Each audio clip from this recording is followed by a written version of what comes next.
I took a stroll downtown this evening when I heard music echo through the night. So I started running so I wouldn't be too late. In the neon light, what the music could reveal through the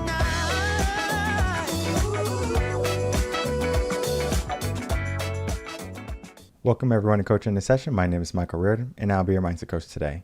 And today we're going to be talking about health and fitness and how we tie it into our traditional ways. Because if we look at where we're going as a society, we are becoming more fragile, more unhealthy, and there has to be a reason why we do it. So that's what we're going to be talking about today. If you're new to the channel, make sure to like, comment, and subscribe. To make sure to share this video and our audio to help build a like-minded community of growth-minded individuals who want to get to a better life. When it comes to how we once were, our traditional ways, our modern ways are going to be leading us to more health issues, to more illnesses, and to more people who are in a state of mind that is not conducive to success, to happiness, and to longevity. And so what I wanted to do was I wanted to bring on someone who is going to be dealing with more so wisdom than knowledge, more so than the modern ways of the typical society member. We have to understand that what we are doing today is actually putting us in a worse place than where we were 100 years ago, maybe even 30. So we have to try to reverse that. And I'm not saying you have to change your life. We just have to change our understanding of some things. And then once we can do that, then everything else will start to fall into place. So let's get into that interview with Stavros and myself.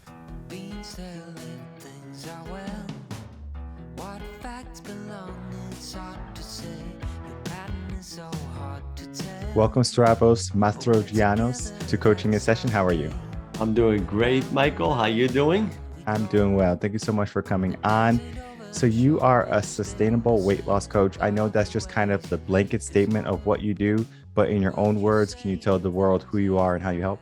I specialize in helping people not just lose weight, but keep it off. I'm the founder of the Stavros Method. It's basically a 6-month program that helps people develop 5 specific habits. We're going to be talking about them today. Was this something that you created yourself, or was this something that's kind of been out in the world and you kind of just made it more people friendly? When I first got into the business, actually, I first set out to find a diet because I was focusing more on the exercise aspect of fitness. And I realized that diet obviously is really important. I figured, let me find a diet that I agree with and I will promote that type of eating. The problem was I couldn't find one, because I found that I was certified to teach the zone diet at one point. I was teaching all different type of diets, but I found that at the end of the day, my clients always end up regaining the weight back. And that's when I started asking the question, is there something wrong with the people, or is there something wrong with the approaches? Because as you might already know the statistics, 95% of the people who lose weight gain it back. And that was the basic question that actually started me on my quest to find what really works. Because I found the biggest issue with a lot of the fitness advice that we get today are not practical. That might be effective, but if you can't live with them, what difference would they make? None. And what helped me actually found what really works is my upbringing, because I was raised in Greece on an island. At that time, when I lived there in the 70s and 80s, thin was the norm. People lived long, healthy lives, and cancer was a rare disease. So actually, Alzheimer's, Parkinson's, all those diseases a lot of people suffer from today were very rare there.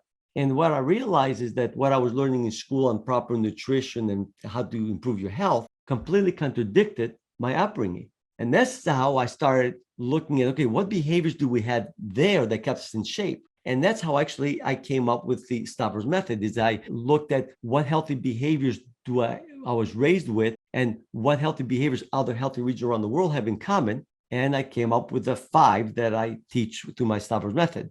I would just talk to my wife, not about your 5, but we're talking about the state of the world and how like cancer is so much more prominent here in America, and Alzheimer's and all of those things. And she's from South America originally. So she's like, this is not really rampant where she's from. And so it's new for her because she works in the hospital now. So she sees all of it, right? And it's so bizarre to her because she's like, this, wasn't my upbringing. And then she comes here and it's the norm. Like everyone has diabetes, Yeah. everyone has some problem. And so her and I were just talking about that, about like the different types of foods. And she follows other doctors and other people who have a natural or holistic type of approach to dieting and eating. And her and I were just having a conversation for about 30 minutes, an hour yesterday, just talking about the different foods and the diets that we should be eating and kind of comparing it to what most people eat. Yeah, exactly. I think it's very different. And for me, it was to come to the same realization that, like, I'll give you an example. One of my goals in life is to break the Guinness World Record in longevity. And do you know what the reaction I get when I tell that to people? I don't want to go past 80. I go, why not? Oh, I don't want to have this disease, that disease. Like, you don't have to have any of those diseases just because you got older. It doesn't mean that you're going to get it. But because people see people suffer as they get older and they consider that normal. And I'm like, it's not normal. It's an effect of our behaviors. It's what happens to us because of our behaviors. I was raised in Greece. We're in Greece when I lived there, by the way. Now, unfortunately, is not as good as it used to be. People in their 90s and 100s who lived independently, disease-free, and the normal way of dying was you went to sleep and you didn't wake up. You didn't suffer for 2 or 3 years before you died from some disease. And to me, it's like what I looked at is the behaviors, our healthy habits that we had in Greece that was part of our culture and the traditions made sure that those healthy behaviors passed down from generation to generation.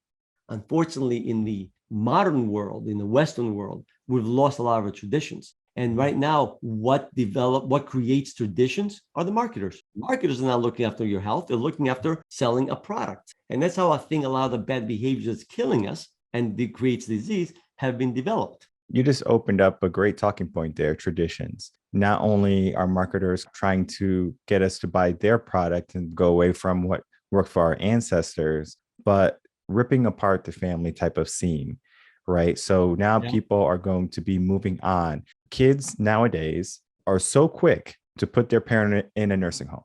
Yes. Oh, mom, dad, they're old, nursing home. Grandma's old, just throw her in a nursing home. She'll be okay, right? Yeah. Versus, I'm sure the way you were raised in Greece is going to be different, right? If you had to take care of a family member, you took care of the family member.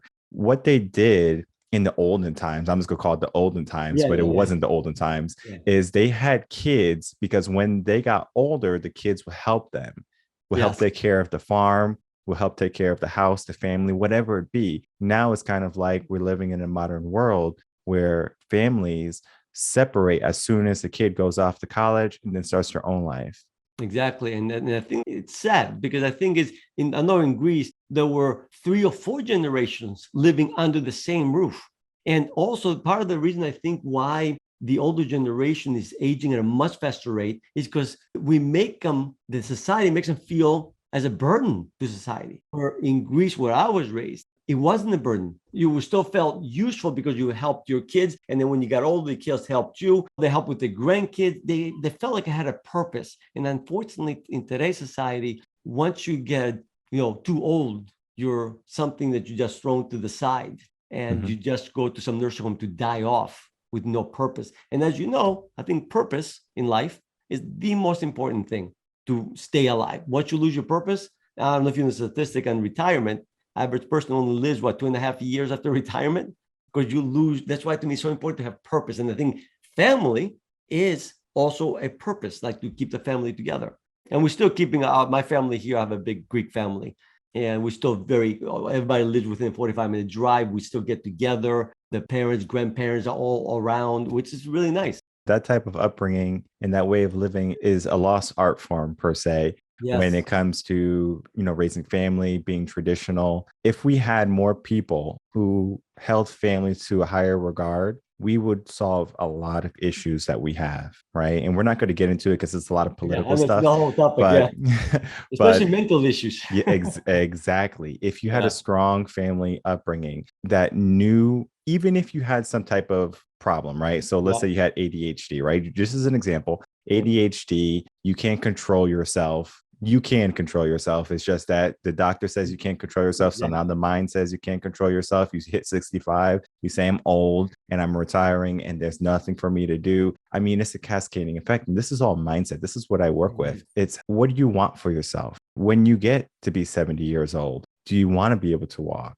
Look at your family, right? Is your mom walking still at 70? If your mom's not 70 yet, look past her, her mother, your grandmother, and see if she's still walking, doing all the things that she wants to. My great grandmother was walking, cooking at 90. And then eventually we were coming in, taking the work away from her. We're saying, just take it easy. But that's a death sentence because Yeah. we're taking that away from them. And I worked in a nursing home for 6 years. So I saw firsthand on if you put someone in there, give them everything that they need, they don't have to do anything, how fast they deteriorate. I agree 100% because my mother is 75, and I'm so glad she moved back to Greece.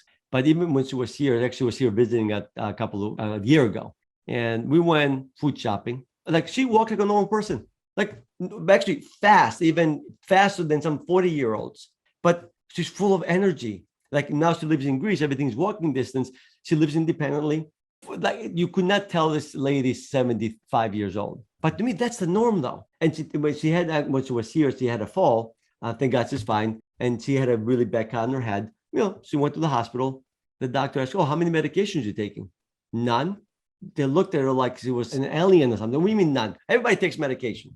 But to me, in Greece, where I was raised, that was the norm. And to me, we can go back to that by reintroducing back into our lives the healthy behaviors that was part of human nature. And we can do that. We can come back to being much, much healthier and not requiring all this medication. And we can live independent on our own, which is, not having to go to a nursing home. They have made it so rampant that you need medication, that you need some type of miracle drug for you to feel better or to be safe. For me, it's like we have been alive for all of these years, for millennia. And the Yes. human immune system, the human body has been strong and forefront on any type of disease that we have ever faced. I know like the ancient Mayans, when they encountered smallpox and it kind of wiped them out, that was a different type of situation, right? Because they have never had to have that immune system for their generations or for their upbringing. So, of course, they are going to be more susceptible. But if someone is going to be introduced to the common cold, to flus, things like that, then of course, it's automatically going to be in our DNA, in our genetics to handle that. Most of the things that we're presented with today, our body can handle. Yet the drug companies, they make it so people fear getting sick, fear getting old. Oh, my back hurts. I have to go see a specialist, or I need a new mattress, or whatever it be, versus, well, let's really look at how you're living, because I think that is really where it starts, how you're living. And I know you have these 5 ancient habits that you now have moved into the Stavros method. So I kind of want to dive into those 5 methods, and then we can kind of dissect them. Well, the first one, which I think everybody knows, is the exercise habit, obviously, because due to our modern conveniences, we no longer challenge our muscles as much as they used to be. We don't challenge the cardiovascular system as much. And that's why our system is deteriorating at a much faster rate. When I lived in Greece, we didn't have a gym. There was no gym, no gym equipment. And yet we stay in shape. Why? Because our everyday life was challenging enough that kept our muscles in shape. Unfortunately, today, we do need to exercise. We do need, because our everyday life is in an office, most of us, that we don't have to challenge them. But here's the big but. I think the mistake that I see a lot of people make when they start an exercise program is they focus on results. I always tell my clients the first goal of an exercise program is not results, but to develop the habit of exercising. And by saying that, because to develop a habit, you got to repeat something enough times. You repeat something enough times, it becomes habitual. But if you start with a workout that's an hour long, extremely intense, 5 days a week, what is the chance of you repeating that workout long enough to make it a habit? Well, for most people, slim to none. So I tell people start slowly, simple routine that takes you 5, 10, 15 minutes. And then as you get into it, then intensify slowly. So like that's the first habit. The second habit is, I call it the 16-hour habit. It's similar to intermittent fasting. But I was teaching that before intermittent fasting was even a thing, because the 16-hour habit is something that we did in Greece every day, because basically we never ate breakfast. It was lunch, dinner. There was never breakfast. Breakfast was something you had on the weekends. It wasn't something that you ate all the time. The next habit is what I call the eat no more than twice and only when truly hungry. When was the last time anybody, before they eat something, ask themselves, am I truly hungry or am I eating because it's mealtime? We've been taught, we're talking about marketers, we've been taught to eat breakfast, lunch, and dinner, snacks in between, never stop and asking, wait a minute, am I hungry? So that's the one thing I teach people, identify true hunger and learn to eat because of it. Again, most of the time, because I do believe that the 80-20, if 80% of the time you can eat the right foods, your body will forgive you for 20% of the time you don't do the right things. So that's why I always tell people, my rules are Monday to Friday, weekends, relax. The fourth habit is to eat slowly and mindfully and stop eating when you satisfy your hunger. Again, if you're not eating slowly and mindfully, you're not going to know when your hunger has been satisfied. Because most people who have about 10 minutes for lunch, you wolf down your food. Do you really enjoy that food or you just ate it just because it was mealtime? The fifth one, my favorite one, is make junk food special. Yes, junk food is bad for your health. I agree. But I'm a realist.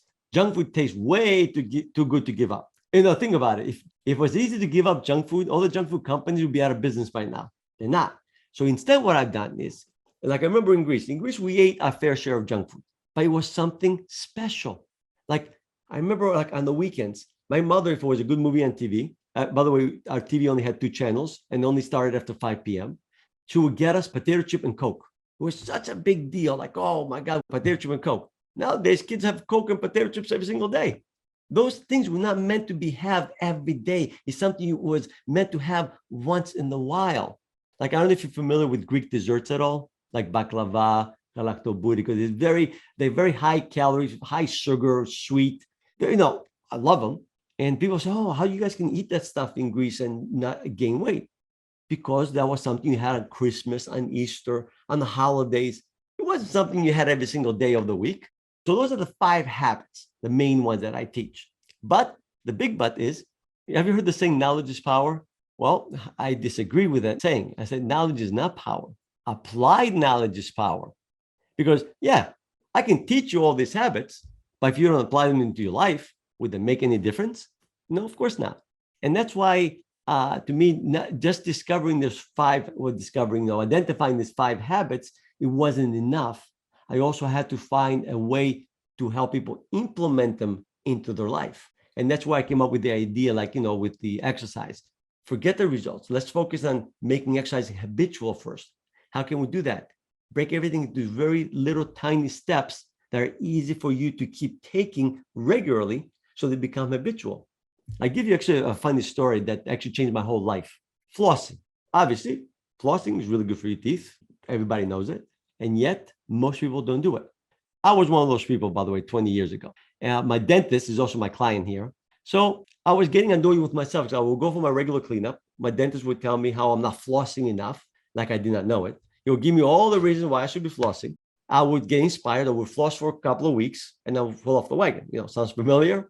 And I'm thinking to myself, I'm trying to get people to exercise regularly. I can't even get myself to floss. I just felt like a hypocrite. So that's when I started doing a lot of research on habit creation. After learning about the Kaizen method, which is an ancient Asian philosophical system for your audience that might not know, it's all about taking something, breaking down to the smallest step possible and take it. So I took flossing. I said, what's the smallest step I can take? Well, floss 1 tooth. So I started flossing 1 tooth, up and down, done. I told my dentist what I was doing, and his reaction was, you're not flossing, you're wasting your time. I said, George, you're missing the point. I'm not trying to floss. Forget the result. I'm trying to develop the habit of picking up the string every night. It took me around 2 months. And within 2 months, I found myself flossing every single tooth, and I never miss a day now. It's part of my habit. Now I start playing the same thing with exercising.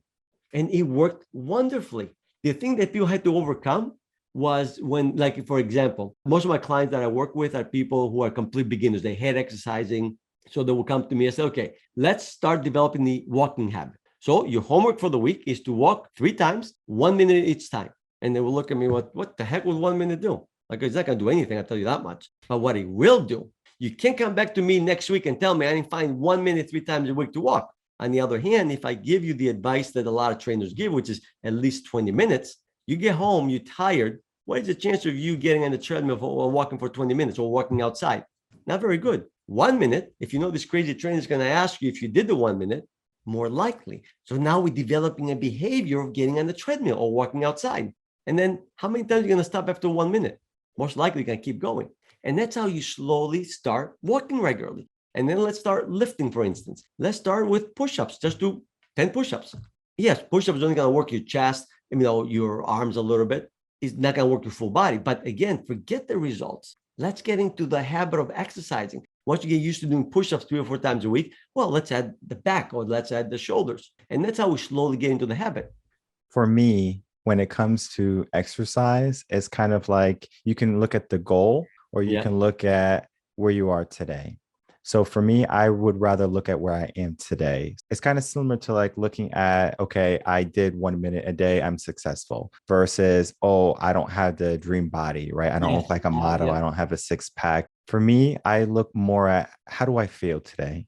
When I wake up, do I feel good? Do I feel sluggish or do I feel slow after the gym? Do I feel like that was a good workout? And even if it wasn't a good workout, I'm not going to be critical of that workout. I'm still going to understand I went to the gym because I'm supposed to go to the gym 5 days out of the week for me. And then I have different workouts, A, B, C, D, E, F, G, all the way up to Z. And Z is a very low workout. A is the best workout. I don't give myself a grade like the school system. It's more of what workout did I do today? So then I kind of know where my percent was. So if I did an A workout, that means I did a killer job in the gym. I did every single set. I challenged myself. Maybe some days I do a B workout. And then I just asked myself, I was like, okay, well, why did I do a B workout today? Not judging myself. I just said, you know what? I didn't get good sleep last night. So tonight I'm going to make it a priority to get some extra sleep. It could be 30 minutes. And I get the 30 minutes. And then tomorrow I'm back to an A workout. Maybe I fell off to a C workout. And I say, why am I at a C workout? And I very rarely go past C. Only time I would ever go to like past D is if I'm sick. Like I'm in bed, I can't get out. And I will literally get out of bed and like do some sit-ups on the floor, like 1 or 2 or whatever it be. But for me, at that point, it's like, okay, well, let's focus on recovery more so than, I need to make sure I keep my body. Otherwise, no one's going to like me, things like that. How am I feeling is important for me, because then I can always give 100%. That's my goal. If I can give 100%, then I know I'm making today the best day I can, versus if I'm giving 90%, if I'm giving 80%. And I think what happens is people kind of go downhill. I'll give a quick story. When I was done with college, in college, I worked full-time job, a part-time job, and I did 12 to 18 credits any given semester. So that's a lot of work, right? So I'm barely having time to even live, but I was still able to have friends, family time. I made time for it. But then once I graduated, guess what happened? I didn't have to go to work 60 plus hours a week. I just went to my career as a teacher. I went to school Monday through Friday, had the summers off. And then after the end of school, I got to go home. I was no classes that I had to go to, and there was no schoolwork. So I just like, well, what am I going to do? Watch movies? So I watched movies, and then I still would go to the gym and things like that. But what I noticed is that in college, I was operating at a high efficiency. But then once I started to get out of college and then into my career, I was kind of going downhill, where it was like, I wasn't as productive anymore. So I was like, why am I not productive? We used to be so productive. And people fall into habits. They fall into routines. Oh, this feels nice. I don't have to go to the gym. Oh, this feels nice. Oh, like I only have to work this much and I make this much money. This feels nice. So we get into that static 9-to-5 job. And then we get to the idea of, I will get my 2 weeks off every single year. I retire at 65. And then they keep that in the hope that they're going to find happiness. And I think that is where the mind is, where we focus so much on the end result. It's difficult for people to say, well, let me pay attention to this moment. And then that kind of goes into, your step number 4. But we're still talking about exercise, is like how people are not really pushing themselves. Too much comfort is killing us, basically. And what I was going to say before, you were talking about your exercise philosophy. And it's funny, I agree with you 100% because I have similar philosophy to you. But I don't call them ABC. What I've done actually is my workout consists of around 9 exercises. But I have the 3 must-do exercises. Mm-hmm. So if I don't feel like exercising, I got to do those 3 minimum. And then if I feel like I do the rest of them. As long as I do something, I feel successful. But most of the time, like you, once you get going, You end up doing most of them anyway. And but back to the question, I like the question, how you asking yourself all these questions. Here's an interesting fact. Socrates had 3 questions he told his students to ask themselves every night, that those 3 questions are going to help you better yourself one day at a time. So here are the 3 questions. First one, what did I do wrong today? And what I should have done instead? And again, without beating yourself up. In other words, just asking the question just like you did. The second question, what did I do right today? Again, you got to give yourself credit. And the third question, what I didn't do today and I should have done. And by asking those 3 questions every night, you slowly make small improvements. And to me, the way I look at success, I actually am the same exact way as you, that yes, I have a goal, but my success indicator is how am I doing on whatever habit I'm trying to develop. So let's say, for argument's sake, we try to develop the walking habit. And let's say this week, I walk 5 days a week of 5 minutes each. The following week, I walked 5 days, 7 minutes on average. I'm making progress. I'm doing great. And I do agree also, I think we're all on the same page that now we got to focus on the now. Too many people are focusing in the future. At some day when I have the nice body, when I retire, I'm going to enjoy life. No, you got to, yes, have goals, but enjoy the now, enjoy the process. I agree with 100%. I think that's a good philosophy to have. Anyway, so that's, to me, that's how the exercise, slowly get into it. That's, I think the bottom line is get into it slowly, try not to kill yourself. The first eating habit, which I personally, I think is the most important one, is the 16-hour habit. Autophagy, I came up again, the Japanese doctor. It was discovered actually in the 1970s, but a Japanese doctor actually discovered the process and the benefits of autophagy and exactly what happens to the body. In 2016, he won a Nobel Prize in medicine, actually. So he discovered when you take prolonged breaks from food, 16 hours or longer, the body goes within to find the proteins that it needs. When I was taught in school, if you have lack of protein or if you don't eat for too long, the body's going to eat up your muscles. That is not completely correct. The body's not dumb. It's not going to eat up the muscles that it needs, especially if you weight training regularly. First, going to try to find the protein from sources it doesn't need. So misfolded protein is one of the sources. Misfolded proteins are the precursor to pretty much all the mental diseases like Alzheimer's, Parkinson's, all those diseases. He actually breaks down the misfolded proteins and gets the amino acids he needs. Then the next is mutated and dysfunctional cells. Those are the precursors to cancer. So by going to autophagy on a regular basis, it doesn't have to be every single day, by the way, but by taking breaks from food, the body goes into the process. So it gets rid of those things that could cause mental diseases or cancer. Now, if you look at the island of Ikaria, it's a Greek island. It has the second longest lifespan in the world after Okinawa. The island, 1/3 of the population is over the age of 90. Do you know what percent of those people have some form of dementia or Parkinson's or, Alzheimer's? 0. Doesn't exist. In the United States, 40% of the population over the age of 70, which probably you already know that, have some form of mental disease. How come they don't have any? Of course, you ask some doctors here, and that's why it annoys me a little bit. It's like, oh, they have the perfect genes over there. Are you kidding me? Oh, so in my home city, we should have the same diet as Ikaria, by the way. And the same thing. Now you go back to my home city, cancer, Alzheimer's, all those diseases all of a sudden appeared. What changed? Our genes changed in the past 30 years? No, our diet changed, our way of life changed. And the island of Ikaria, because they're so cut off, the marketers haven't gotten to them yet. So they still have the same old habits. I just read a sad report, though, a few months ago, that the youth there, unfortunately, are not following the traditions as their parents and grandparents. So they're even near now, they're losing their traditions. That's why the 16-hour habit, some of the other benefits are that it makes your body more efficient at burning fat. Isn't that what we want? It detoxifies the system. There's so many benefits. And that's why it's the first eating habit from the eating habits that I teach is like, learn to take a break from food. It's actually good to take a break from food. And if you look at every healthy region around the world, have that in common. That was part of, if you look at human history, on average, people only used to eat once or twice a day. The 3 meal a day actually is a recent invention. Actually, what the history is showing, it started out of England. I think Queen Elizabeth, 200 years ago, started that idea of eating 3 meals a day. and it's become very popular today. But if you look at healthy regions around the world, on average, only eat once or twice a day. And in the old days, there's actually a tribe in Africa that is one of the last tribes left. It's the true hunter-gatherers, untouched by the West. On average, they eat 5 times a week because the men go out hunting, women stay in the village, they prepare the vegetables, whatever else they eat. A lot of times the men, though, will not find anything and they won't come back for a couple of days. So they didn't eat that day. They just ate when they came home. And they're extremely healthy with none of the Western diseases. Now you're going to tell them what? They have the perfect genes here too?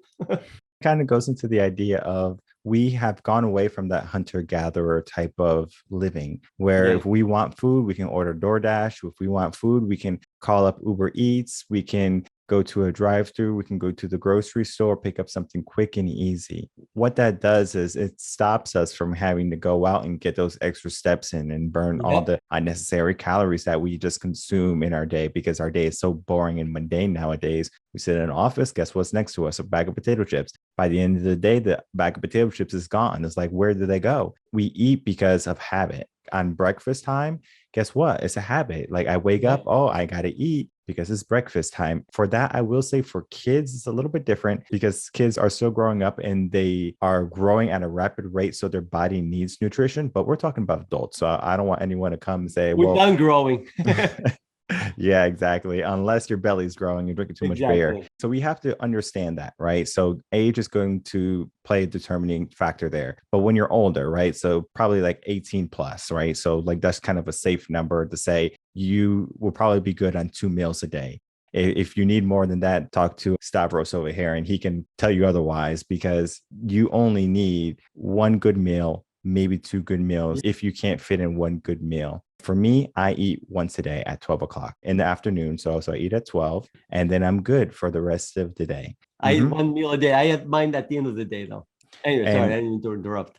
And if I'm hungry throughout the day, I drink some water. Now, for some reason, if I'm like starving, like I had a crazy workout and I just need more food, I'll have a protein shake. I put superfood in it and things like that, protein powder, whatever. And then that is going to give me all the energy I need for the rest of the day. I don't have to go out and get some food or cook something else again because I have a heavy hand when it comes to cooking. I eat 1 meal a day. So I eat for 1 meal. Yes. And so I cook for 1 meal too. So it's like for me to make something and then not overeat in the evening time is more difficult because of my habit. So I have to understand that. So I said, well, what can I eat in the evening time if I get hungry?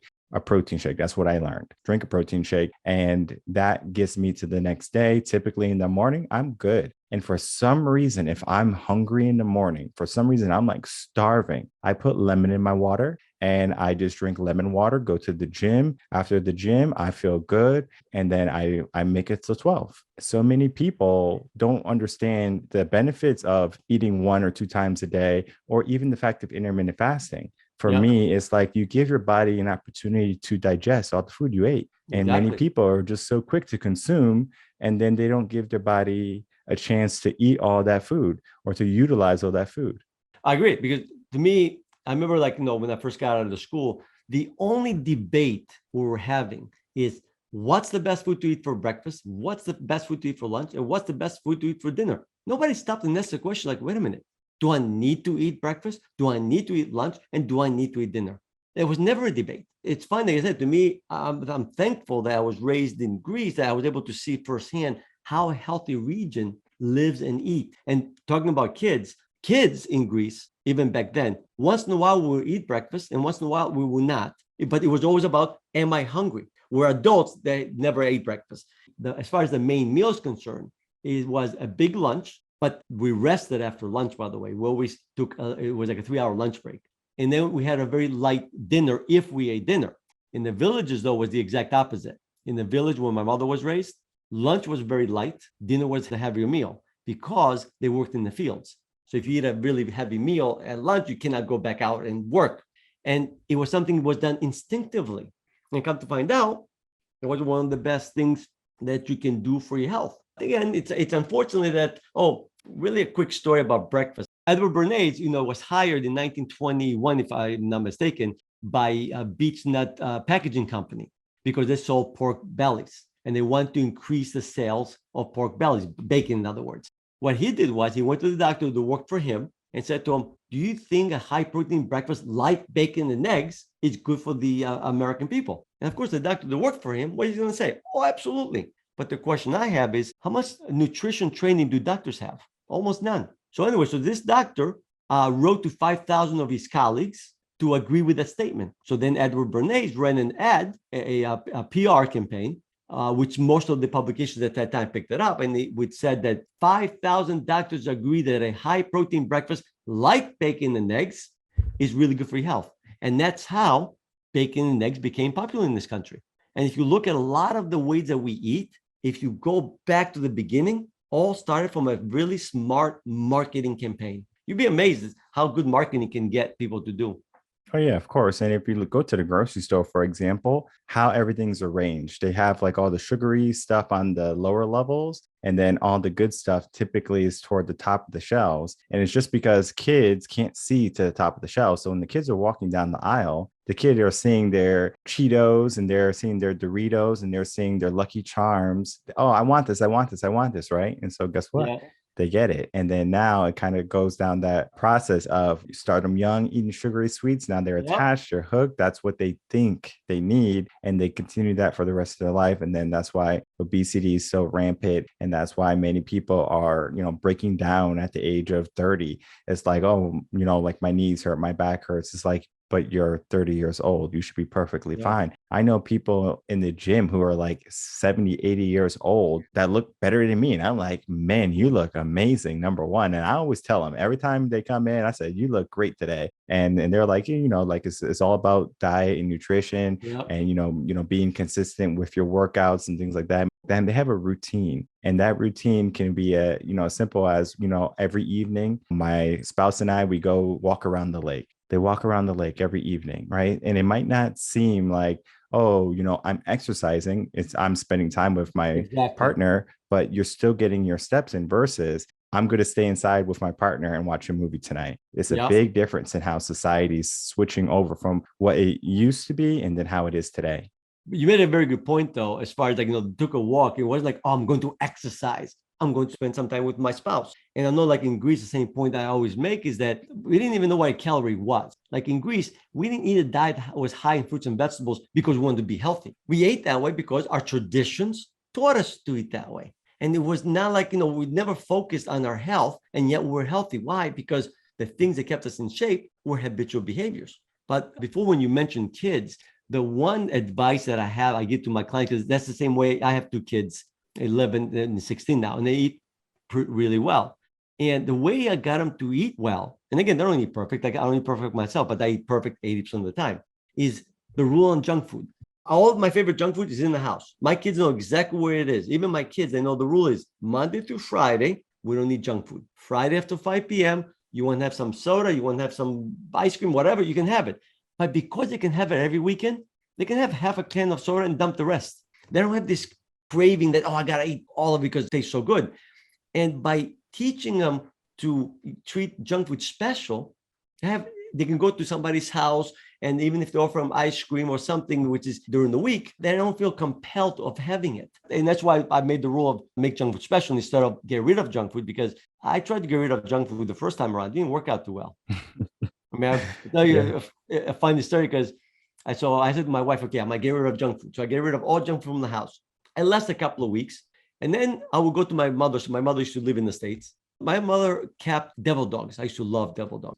But when I go to my mother's house, I would have half of the box because I felt like, I can have them. So once I saw them, I couldn't resist. And I realized I have to learn to control myself, not my environment. And that's how I came up with the idea of making it special, keep it in the house, learn to be able to see junk food or being offered junk food, and learn to say, no, thank you, with no problem. Because if you're trying to control your environment, the environment's not always under your control. It is not a sustainable solution to the problem.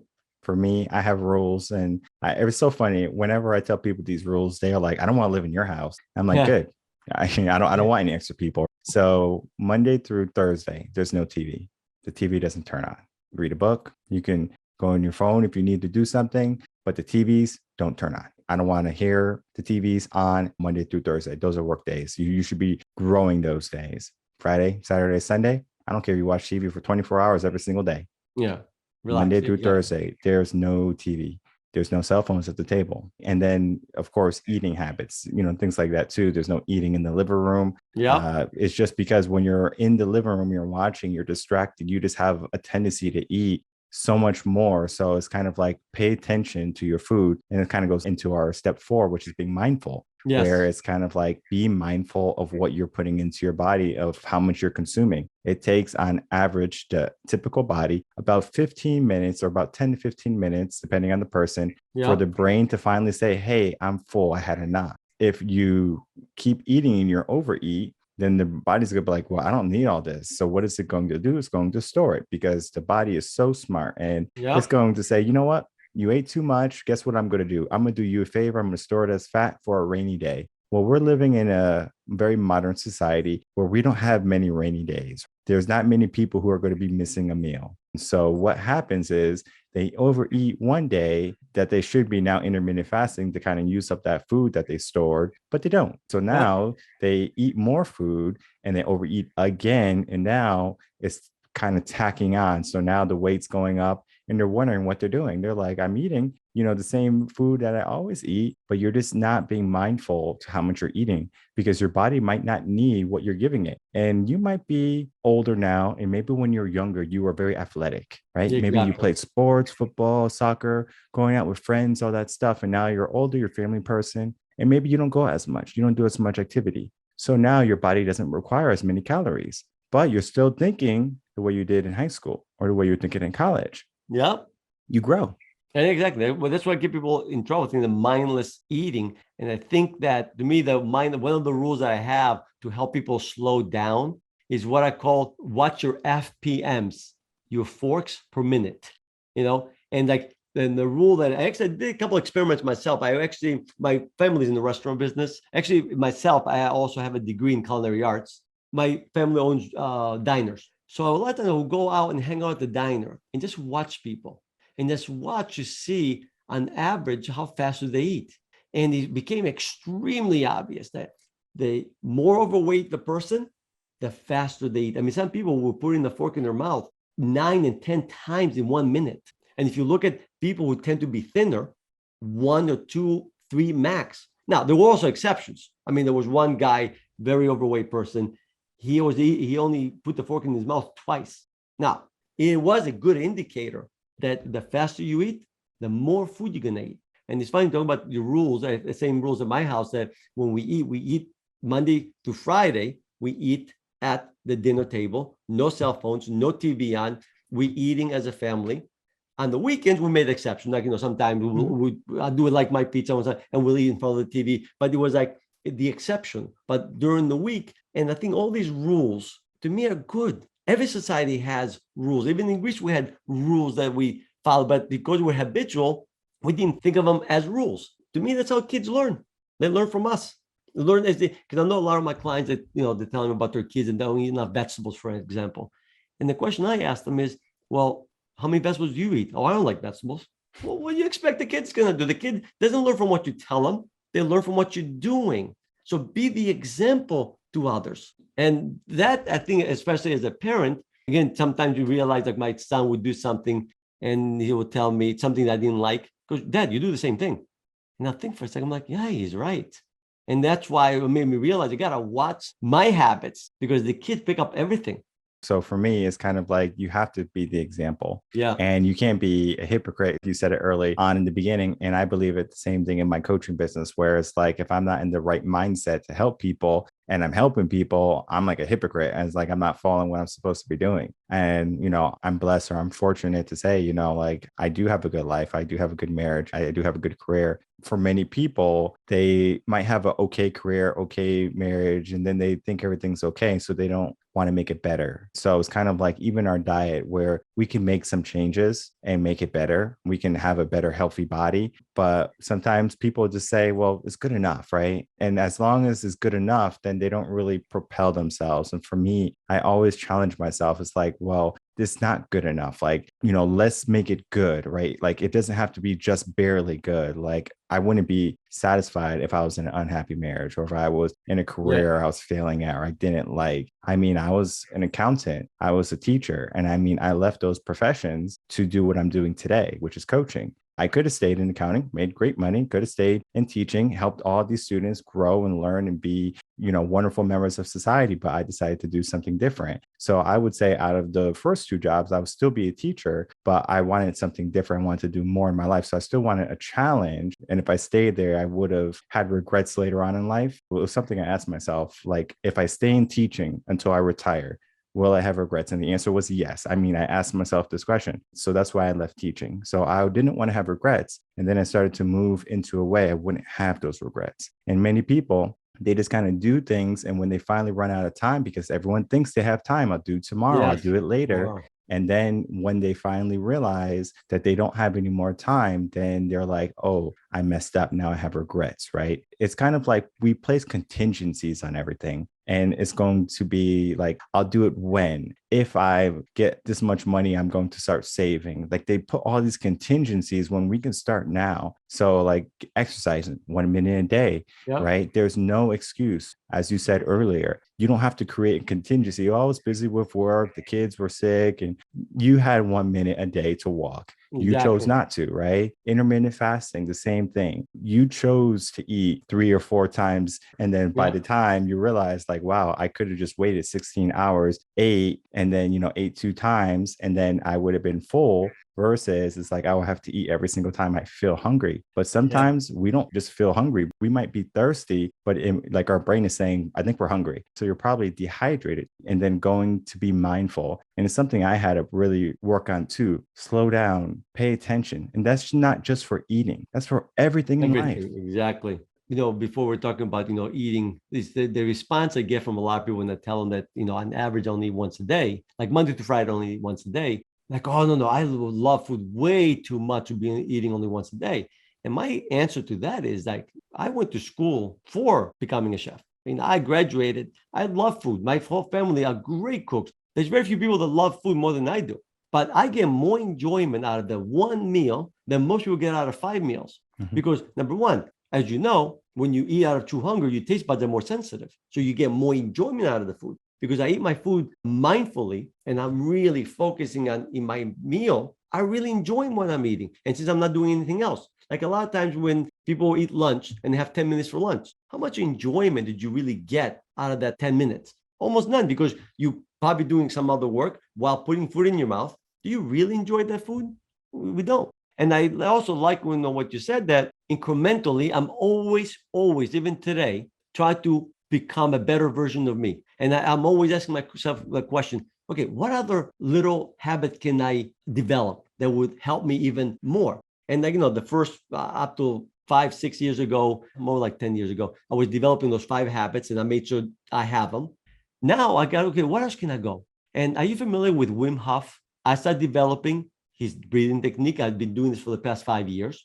I started developing, I do the cold showers, I do ice bath, and all these little things.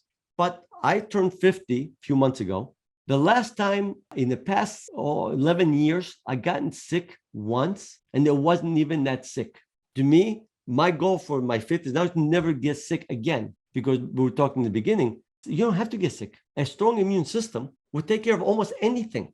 And I even test myself, because my kids, when they're sick, come from school, when they're sick, I still kiss them, I still drink from their cups.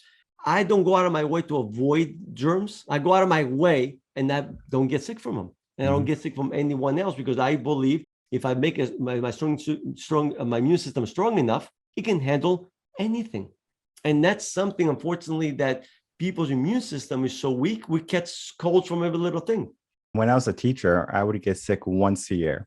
And it was because I told myself I get sick once a year because the kids bring in all these nasty things, and I'm around kindergarteners and they're sneezing on me and sneezing in my face and wiping their nose on my arm. And I'm just like, oh, that's nice. For me, it was kind of like, I always told myself when I was a teacher, I'm going to get sick once a year and I'm going to get better. And then I'm going to not be sick anymore. But here's the interesting thing. After I was done teaching, I still got sick once a year. I got sick the following year. I got like the flu or something. Yeah. And I'm like, how in the heck did I get sick? Right. It was because I was under the mindset of I get sick once a year. So my body was like, hey, you're going to get sick once a year. So you might as well get sick. So then after I got sick that year, I was like, this is pointless. There's no reason for me to be sick. And then after that year, that was in 2018, I was fine. It was just me saying, oh, I get sick once a year. So I was getting sick for no reason when I was a teacher. And then after I was done teaching, and then I was just in my apartment at the time, I got sick. I was like, this doesn't make sense to me. And it was just because I was telling myself something. And sometimes the mind is so powerful when it comes to what we tell it.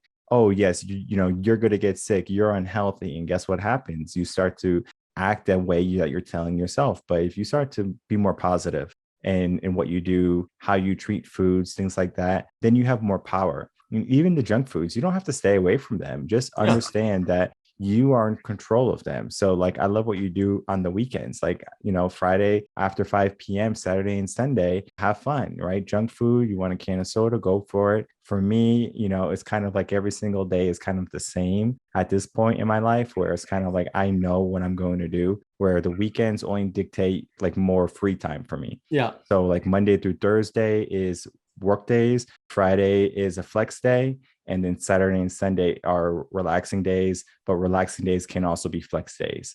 So sometimes I work on the weekend. So for example, this past weekend, I worked. I was behind on the podcast. I had to like get all that done. And so this whole weekend I had worked. And guess what happened on Monday?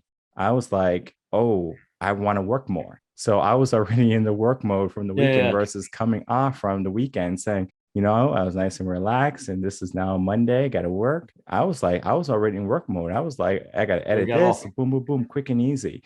Going to the gym, no problem. And sometimes, you know, people, they don't understand the difference between the two, where they can easily shift their mind. So it's like, oh, it's Monday, time to work. Not hate Monday. It's Monday. It's a work day. So for me, like I said, 4 days I work, then I have my flex days, and then I have my relaxing days. But I typically call my weekends flex days. And if I do need a day off because I feel like burnout is coming, I will give myself a whole day off. I know how burnout feels. So as soon as it's coming along the way, I say, you know what? It's time for me to take a day and just breathe. No, exactly. And that's the thing is about listening to your body, listening to how you feel. And also, and sometimes you need time off and you need to relax. You relax without guilt, without feeling, oh, I should be doing something. Because a lot of times people relax, but then don't really relax because they're thinking about all the things they need to do instead of relax, not relax like physically, but relax mentally. And I think that's one other thing that's killing our society is the amount of stress that we feel. And I think a lot of the stress is self-created. All stress is actually self-created, technically. It's not how you view things that creates the stress. That the situation itself didn't do anything. It's how you look at things that makes the difference. And there's plenty of studies to support that idea. Exactly. Getting back to those ancient and traditional ways of being. Some people say that's old school or those, you know, is outdated, but what we're doing today is not working for us. As you can see, so many people are getting sick. They're getting all these diseases that wasn't rampant in our ancestors' age and generations. So it's not that we're conforming to what our traditional features were. It's kind of like we understand what works for the body, what works for the human body. And the same thing with the human mind is that we have the potential, the capacity to do amazing things. And sometimes we don't give ourselves enough credit. So it's kind of like people will say, well, if I don't do this diet, I won't lose weight. But you will lose weight. You just have to understand your body and understand what you need to do. You don't need a fad diet to make you look a certain way. You have the knowledge, you have the wisdom per se, more than knowledge to get to that body. And so, of course, anyone who is stuck where they are with their health and wellness, understand that your habits are most likely the cause and effect that you have to first look at and then fix. And if you think that you can just go on a diet for 30 days and lose some weight, you are right. But then you're going to gain that weight right back because you are telling yourself, oh, in 30 days, I can lose the weight. Your mind is, again, so powerful. So you say you're going to lose weight in 30 days, you do. And then guess what happens after the 30 days? You gain back that weight. because you said, I'm going to lose weight in 30 days. You're not saying I'm going to lose weight for a lifetime. Exactly. Just a small shift in what you say to yourself, what you tell yourself, speak positive, be mindful. There's so much to mindset. There's so much to what we talked about today on health and wellness and the food and dieting, nutrition, all of that, right? And it plays a huge role in who we are and how we are going to be in the future. So many people, again, they take life for granted. They think that they have tomorrow. They think that they can eat unhealthy today. They can go out and they can drink and they can do all this stuff. And then they just do it every single day versus for special occasions. I know you might have heard of social drinkers. They socially drink. So they might drink for their birthday, maybe a party or something like that, but they're not going out every single weekend to drink. So all these young kids having to go get liver transplants or their liver failing. Why is this? And it's because we had so many bad habits. And then also the liver is going to have to go through all those fatty foods and all that stuff. I mean, we're putting so much strain on our organs that is so unnecessary. And I love your method dealing with the 5 ancient habits, Stavros method. All of that is going to be essential for someone to get into a better mindset, to get into better health. And if I can from you, can I get any last words? And then, of course, please tell people where they can find you. My message to your audience is that you want to lose weight and get in shape for life. Focus on one habit at a time. Change one habit, go to the next one. Don't worry about, and the other thing to keep in mind is tomorrow never comes. There's only now. Because when tomorrow comes, then it's now. So always focus on whatever change you want to make it now. But keep them small and do that consistently each day. Try to make a small improvement. And if you'd like to learn more about my Stavros method, you can just go on the website, www.thestavrosmethod.com. So it's thestavrosmethod.com and have all the information about how to join. Basically, it's a 6-month program. So it has a beginning, has an end, because my goal is to make you independent, not dependent on my system for the rest of your life. Perfect. All your links will be in the description box below, so anyone can easily find you and then commit to those 6 months, because many people who wait to New Year's resolutions or they wait for, their friend to finally say, hey, let's get in shape together, and they're looking for an accountability partner, they don't have to wait. They can contact you. They can say, for the next 6 months, I'm going to be accountable for what I eat and for my life. And once you do that, you're going to start to see everything change. I want to thank you so much, Stavros, for coming on Coaching in Session. Great conversation. And I know all the things that we talked about is going to be helpful for the people who are trying to get in shape. Thank you, Michael, for having me on your show. Really enjoyed it.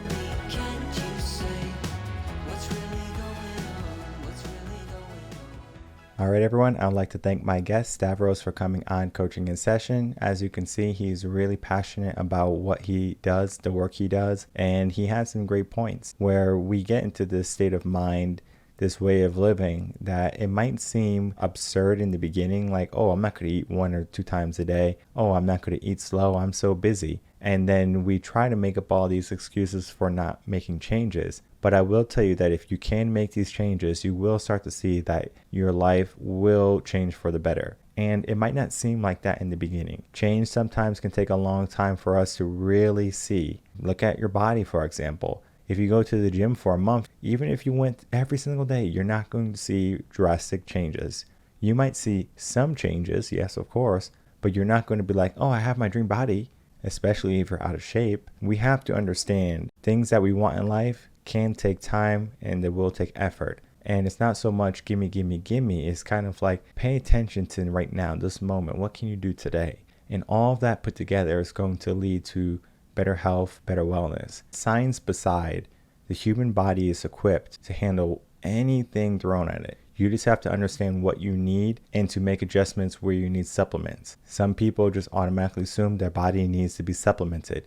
It's all the mind. The mind is going to keep you safer than any type of medicine out there. The old ancient habits that Stavros is talking about is going to keep you in better health than any fad diet. We have to understand that the ways that we're going down with this modern type of society, modern way of thinking, and that science reigns supreme. It might reign supreme when going to the moon or going to Mars, but down on Earth and eating healthy and being well, that's something that our ancestors knew very well. And we're living in a world of fast food and gimme, gimme, gimme. Everyone wants quick. And then once they get obese or they get overweight, they want a quick fix. So the fast fix is actually not the best fix. And we have to get into that understanding that it's going to take some type of commitment, some type of effort. We talked about knowledge and wisdom. Wisdom is going to be that thing that people have after they already experience what you're probably going through. So you can read a book on health and wellness, and then you can trial and error, or you can get someone who has already tried it, someone who has already had clients that went down that road. So that wisdom is going to trump that knowledge. Of course, check him out. And I want to congratulate Stavros and his wife, Svetlana, on their 21st wedding anniversary. Congratulations, you two. And again, thank you, Stavros, for coming on Coaching in Session. I encourage people again to check him out. Check his links in the description box below. And once you do that, you can start the journey to get into a better mindset that's going to be really focused on health and wellness, because you deserve a good life. So don't wait until something breaks down in your body. Take the initiative and change your lifestyle today, and then you'll start to see that tomorrow can be better. My name is Michael Rearden. I'm a mindset coach. If you have any questions, you can email me coachinginsession@gmail.com, and I will see everyone on the next episode of Coaching in Session. Until then, everyone, take care.